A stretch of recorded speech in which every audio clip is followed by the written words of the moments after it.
Hello everyone, welcome back to TechPorn, and in today's video I'm gonna show you how to get free items on Temu for real. So if you want to get free gifts on Temu, then first of all open your Temu app and then log into your account. After logging into your account, click on the U tab, which you will find at the bottom of the page. Now this will take you to your profile.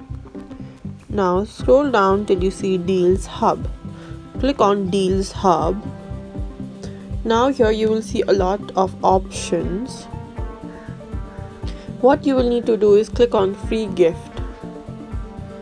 Now after you get inside it, you will see lots of options which you can choose from.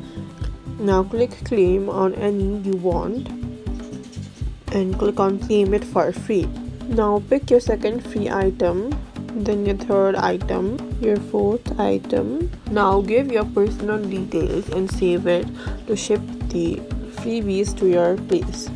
Now, Temu often gives free items through referral invites, games, and promotional events. You may need to invite friends or complete tasks to qualify. You can also use coupons and reward points to lower prices. And that's it. That's how people get free items on Temu, and you can get it as well.